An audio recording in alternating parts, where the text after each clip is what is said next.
Hello everyone, welcome to Gardening with the Landscape Connection. I am Michelle. Today we're going to talk about perennial combinations. Specifically, we're going to talk about Echinacea and Salvia. And I've put together a list of different flowers that go with each of these flowers in perennial combinations. It can be overwhelming trying to figure out what goes together in the garden, especially if you've never really gardened before. I think I want to break it down so that it's nice and easy for you guys. So that was why I chose the two flowers I did, because they're easy to find, easy to grow, and there's a lot of different things that you can put with them to make a beautiful garden. So let's go check those out.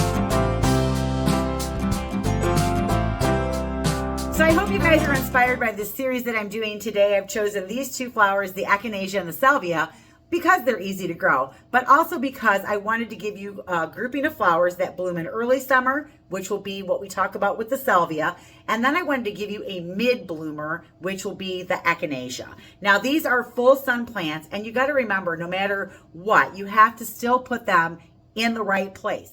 We're going to start with Salvia, and I'm going to give you a list of different Salvias that you can grow, and then I'm going to give you a list of things that you can grow with those Salvias, and they're kind of blooming at the same time and intermingling, or you're layering them one or the other. So there's different heights, colors, and sizes of the different plants for you to choose from to play with and put together. I did the exact same thing with the Echinacea. I'm going to show you some different Echinaceas, and I'm not going to go into the fancy schmancy ones or the really expensive ones. I'm just going to use the ones that are really inexpensive that you can pretty much find anywhere, and I'm only going to be using purples and whites, and then I'm going to pair those up with some other perennials that you can put together in your garden as well. So I'm really excited about this, and don't worry you guys, I do have a shade one coming too. I chose Salvia as my main perennial for the first one I want to talk about, mostly because it is a great perennial if you're a beginner gardener, and it pairs up with a lot of things. They are deer and rabbit resistant, every variety that I'm going to show you, and for the most part, most Salvias grow in zone 3 through 8. I think I have one on here that's zone 4 through 8, but they have a good cold hardiness to them.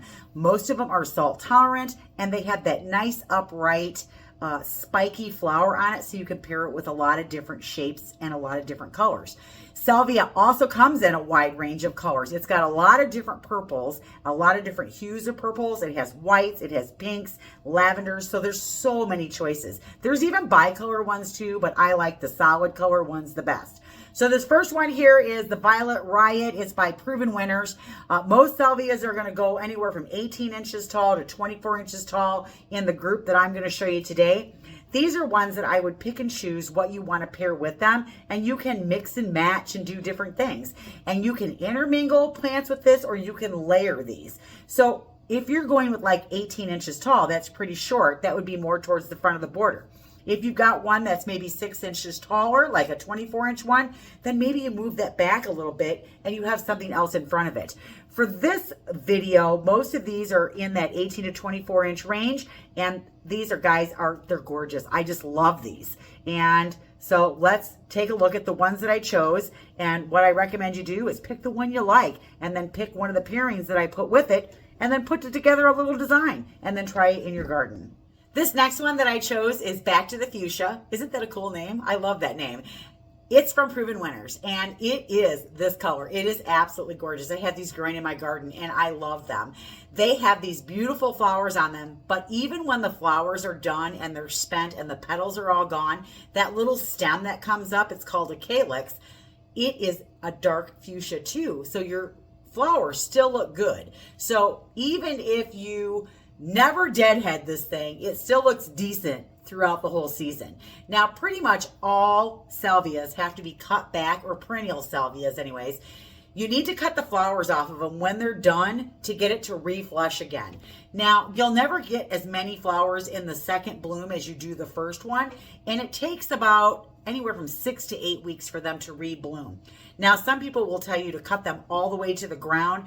I don't do that because I think it takes too long for them to recover, and I don't have enough growing time for them to do that. So I just cut to the top of like the foliage, just cut the flowers off, and then they're going to rebloom for me. So I really like this one by Proven Winners, Back to the Fuchsia. This next salvia is a lyrical white. It's really well branched. It has a lot of really pure white flowers on it. So it's not like a dirty white. It's a really pure white. Super nice. And it's really nice when you plant it with other things because some plants that you grow with, they'll intermingle together and it looks really good.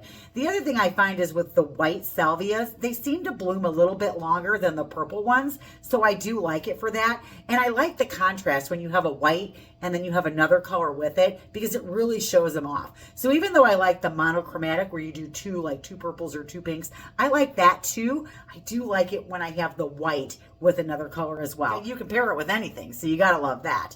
The other thing is this one is really resistant to heat and drought, so you got to love that whenever you can get it. All right, this next one is called Eveline, and I'm going to read the description to you because it really can say it better than I can.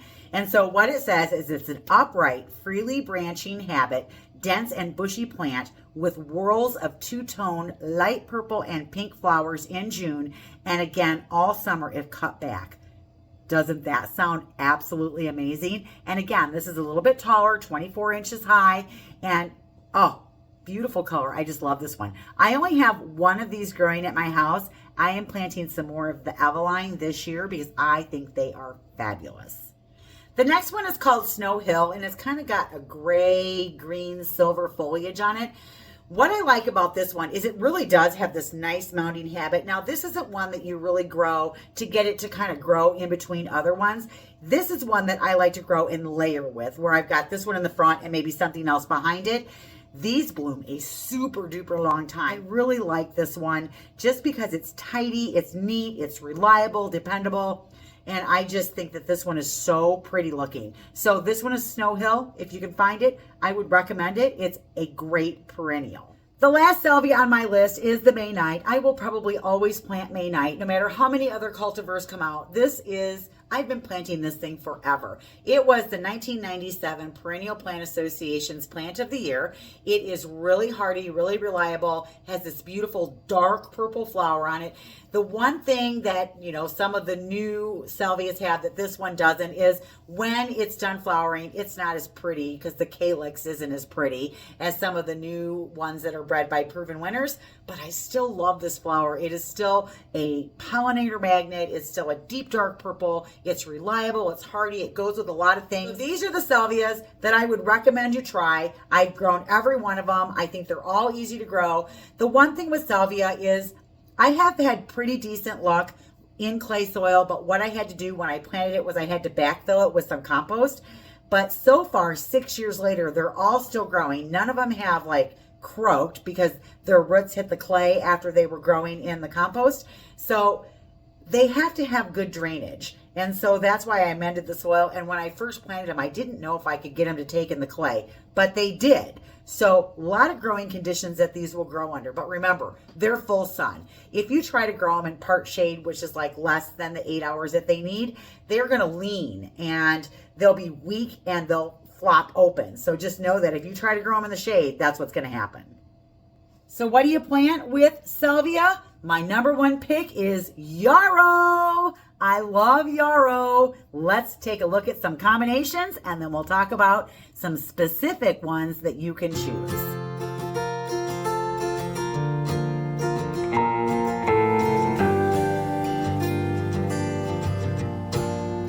So I'm going to talk about 5 different yarrows, and you have to be careful with yarrow because it can be a spreader, especially some of the older varieties. Now, the ones that I'm going to talk about today, I haven't had a big problem with them taking over my garden. There are a few that I've put in red velvet, paprika. They just went to town. The other one was moonshine. Oh my goodness, they just went all over the place. I planted all 5 of these varieties and I've had really good luck with them. Now, I just recently planted the 2 proven winner cultivars this last year, so I'm not 100% as to what they're going to do the following years, but they're on my list because I really like them. So the first one we're going to talk about is Coronation Gold. Oh, and the other thing is, again, they're all rabbit and deer resistant. You got to love that. And they are growing in zone 3 through 8, every one of these, okay? So Coronation Gold is first. It is a beautiful gold yellow. It is gonna get 36 inches high. So this is gonna grow up higher than your salvia. And what I like about it is sometimes you can get the salvia if you pull, like do every other one, or you like plant them in a V when you're planting them, like one forward, one back, one forward, one back. They'll kind of interweave together, and the salvia, well, stems actually help hold up some of the stems on the yarrow. The other thing I like to do with yarrow is I'll find sticks that fell down in the winter that have a nice branching habit to them, and I'll stick them in the ground where the yarrow is going to be, and then the yarrow will grow up through the sticks. Instead of staking them, I just use the branches to hold it up, and it looks really nice. So when I have that combination of the salvia and the yarrow together, I really like it. A classic combination that you see with it is the yellow and the purple. I mean, they are opposite on the color wheel, and they always look good together. Summer Pastels is absolutely gorgeous. It's a blend of pastels, yellows, whites, pinks, reds. It's just this beautiful carpet of pastel colors, and it looks really good with the pink salvia. I like that combination together, and I've used it with both the Eveline and the Back to the Fuchsia. Now the Back to the Fuchsia really pops through there. I like the softer color of the Eveline better, but I've done both. They are gorgeous together. So I recommend Summer Pastels. I've never had it like really take over the garden. I just like it because you get that nice combination of colors. So it's a good one to try. Oh, Saucy Seduction. I do like this one. I like this one layered with the white Snow Hill. So this would be in the back because it's 24 inches tall, and then the salvia is in the front, and they have that mounding habit of the Snow Hill. So it's like this 18 inch and then the 24 inches right behind it. So if you have a skinny border that's only like, you know, a bed that's only like 3 feet deep, this is a great layering partner to put together, and I like the combination. So Saucy Seduction have really, really rosy flowers and a nice upright habit. So it's a great pairing, I think, with the white Snow Hill. You could pair it with the Violet Riot too. Oh my God, that bright pink with that really dark, dark purple, that would look really cool too. If you want to try a white yarrow, I would recommend the one from Proven Winners. I like this one with the purple, so I like this one with the May Night. And this one only gets 28 inches tall. The May Night gets 24 inches tall. I like that they kind of interweave together, and I plant, again, like in every other kind of thing, in a W-shaped pattern, going kind of back and forth with the planting, so they kind of intermingle together.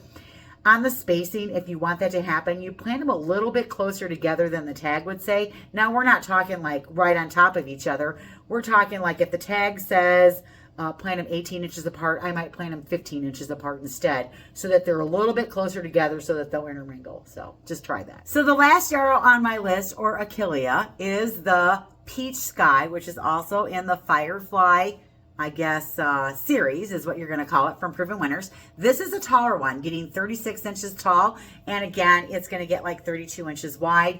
What's nice about this one is it's one of those ones that you can layer behind the salvia. Now this, I think, I would probably put this with a purple. I don't know that I would put it with a pink or the fuchsia. I don't even know if I'd put it with a white. I would probably put this with a purple because, again, purple and orange are on opposite colors of the color wheel.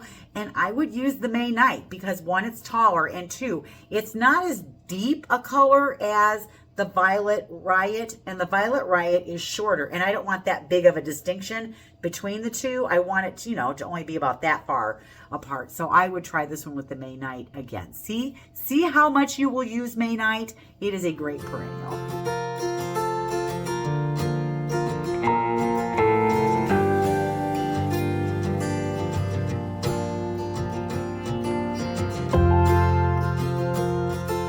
This first one is a Walker's Low catmint. It's the first catmint that I ever planted. I really do like this one. It has a great structure, blooms early, a beautiful lavender flower. You saw it paired up with the Snow Hill salvia. I like those two together as well as a layered plant. This one is going to grow 24 inches high and wide. It is deer and rabbit resistant, and I love that about most of these that I'm picking. If you have deer, guess what? So far, everything we've talked about has been deer and rabbit resistant. Isn't that awesome? So this one here, what I find with any Nepeta is I do want to cut it back to keep it kind of neat looking and keep the blooms fresh. what happens is it will keep blooming and growing all summer long, even if you don't cut it back. And it is a pollinator magnet, but it's a little bit neater and looks a little bit fresher if you do give it that cut right around the end of June. And then it takes it like 3 weeks to reform up and then start blooming again. So you go through like a 3-week period where you don't have anything on it. But what's really cool is if you do that, then it'll start to bloom again at the same time as the salvia if you cut the salvia back too. So it's kind of a do that maintenance chore together, and then you'll have the whole thing repeat itself later in the summer. How awesome is that? Now, if you don't cut it back, what happens is the outside of the nepeta starts to kind of like fall down, lay down, because the center starts growing again, some new fresh green growth, and it pushes the outside or the what's there down, and then so you'll have like this fresh in the middle and this outside edge looks kind of ragged. And the last one that I like, and I plant this one a lot as well, this one I think the lavender is a little more purple lavender, and the other one's like a blue lavender. This is the Cat's Meow by Proven Winners, and I think last year they really had a big push on the Cat's Pajamas, which is a shorter cultivar, so if you want a shorter one, try that. I like the Cat's Meow because I kind of like the taller one, and again, this one grows 20 inches high, about 36 inches wide, and it intermingles with salvia beautifully. And so this is where you're going to have that monochromatic if you're going to use the two purples together, or you're going to use the purple and the white. I don't know that I'd plant this with the pinks. I don't know if the colors would go well together. I do know that it pairs well with the white and the darker purples. So if you want to try that, these two are super duper easy to grow. We are going to talk about alliums. I know we're not going to talk about the ones that I love though, although I love these too. These are actually your spring alliums, and they're bulbs that you should have put in the ground back in the fall. Now, if you didn't get that done, sometimes you can find the plants at the garden center, or if you start any of these combinations this year and you want to add these, now you can know what to add in the fall.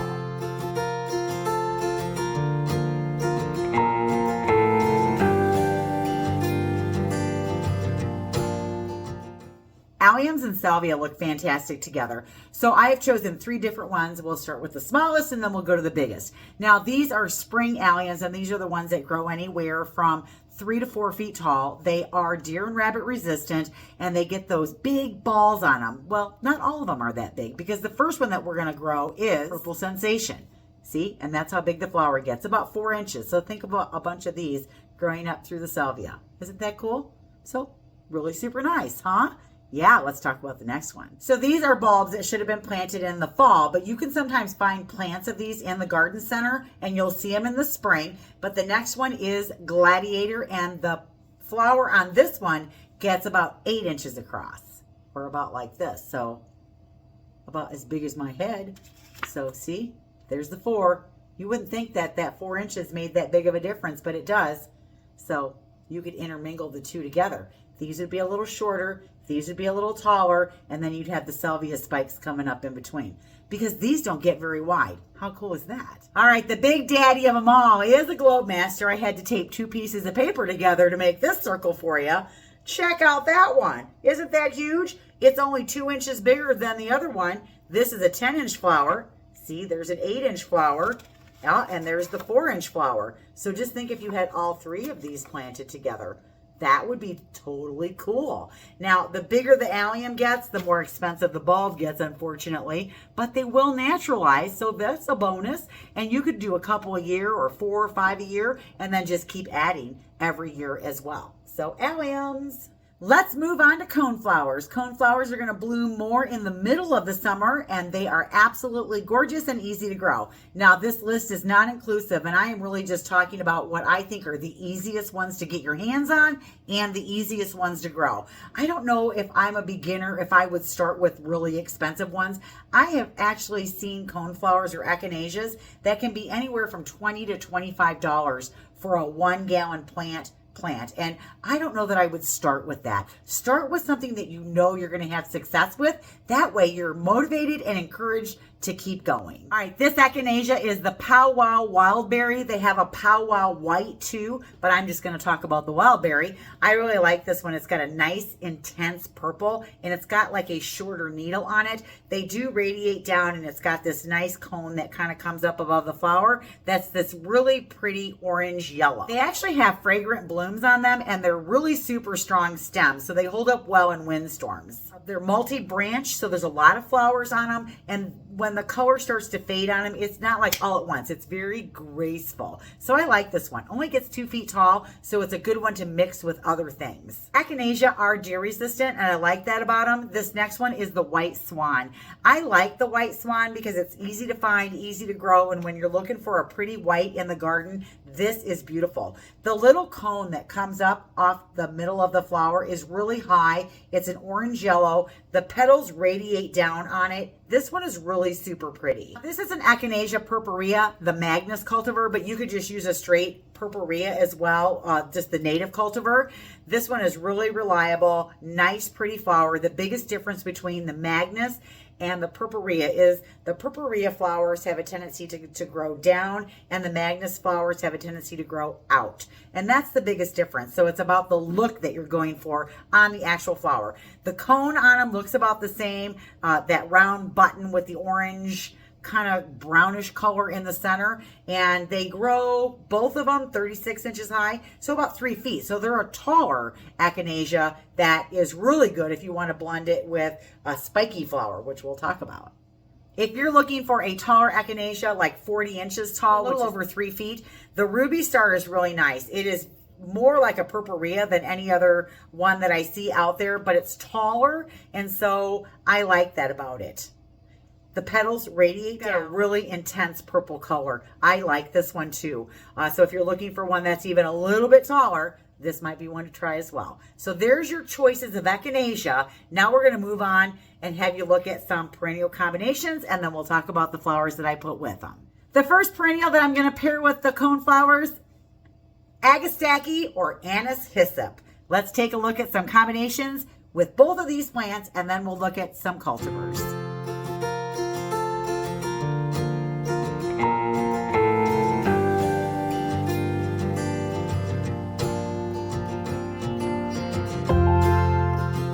Cultivar is a tried and true Blue Fortune Anise hyssop or Agastache. This one is easy to grow, pollinator attractant, and when you're looking for a flower that's a different shape than the round of that Echinacea, this is a great pairing for that.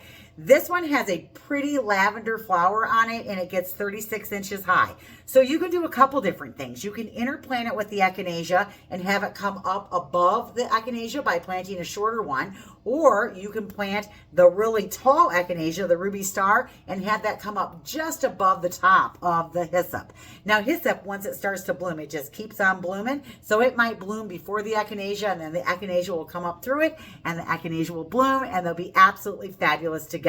So this one I really do like. The next two I'm going to talk about are from proven winners, and let's take a look at those two. This next one is the Queen Nectarine. It grows about 3 by 3. Absolutely great color on this. I think that this one is absolutely fabulous. I have not grown this with Echinacea yet as a pairing. I'm going to try it this year, but I did grow the actual hyssop in my garden. So what I'm going to do is, as it's starting to come up and I can see where it is, I'm going to interplant some of the Echinacea through it. I think it's going to be absolutely fabulous. I'm going to plant the purple one, and I want the hyssop to come up higher than the coneflowers. So I want the coneflowers to be a little bit lower. So I'm going to pick the Powwow Wildberry to pair with this, and I can't wait to put it in. Last hyssop on my page is a Royal Raspberry, and this would be beautiful with a yellow coneflower or a white coneflower. And so this one I would pair up certainly with the White Swan. I think they would look absolutely fabulous together. So if that's a combination you want to try, this is one I would try. I am also going to pair up garden phlox with my Echinacea, and I know a lot of you are like, no, not phlox, it gets powdery mildew. But I have chosen all 3 of the varieties that I would pair up with my Echinacea from Proven Winners. They are bred to be mildew resistant, and I think as long as you get enough room in between so that you get good airflow between your plants, you're going to be perfectly fine. But I love phlox. It is so gorgeous. It's a staple of the garden. It blooms for a super long time.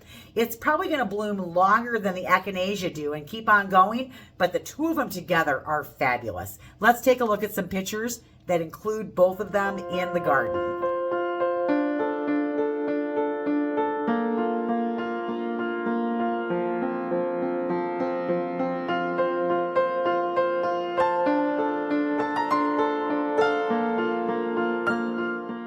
All right, 1, 2, 3. Number 1 is the opalescence. This is a beautiful light pink whitish outer petal with a dark pink center, so it looks like a little polka dot in there. These are absolutely gorgeous. I love these. I think these pair beautifully with your echinacea, and I think you could pretty much put any color you want with them. I love these. Next one is the white backlit. Think about this with that deep dark purple that you'd have in the ruby swan or the wildberry. I think this would be absolutely gorgeous in a layering where this is in the back and then you put the purple echinacea in front of it. I just think it would be fabulous. I love all of these proven winter phlox. I have grown all 3 of them and had fabulous success with them. So I would highly recommend, if you want to try a phlox and maybe you've been turned off because you've had problems, try again and try one of these cultivars. The last phlox on my list is ultraviolet, and this one I would pair up with a white echinacea. I think that the color contrast would be fabulous. And again, most of these are pretty high, 36 inches high. So you're either going to do a layering where these are in the back and the echinacea are in the front. You can try to intermingle them, but phlox is a pretty hefty plant. It's pretty dense, so you're better off doing these as a layering versus trying to make them intermingle, but they still look fabulous together. So if you want to try this perennial pairing, phlox and echinacea. Liatris is the last perennial on my list that I want to mix with my echinacea. I love Liatris. Let's talk about 2 different varieties. That's all I chose to put on the list. But first, let's take a look at a couple pictures where it's combined together.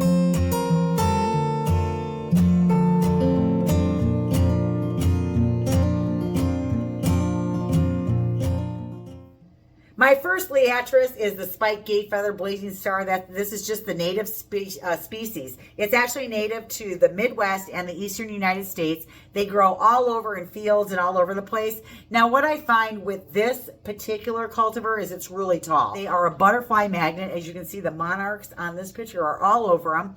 I actually like the shorter cultivar better because I think it just stands up better and looks better in the garden. It's not so high. But this one has been around for a long time, and it's certainly a native. If you want to go ahead and give this one a try, go for it. They are absolutely stunning. That purple flower that comes up off of the mound of foliage.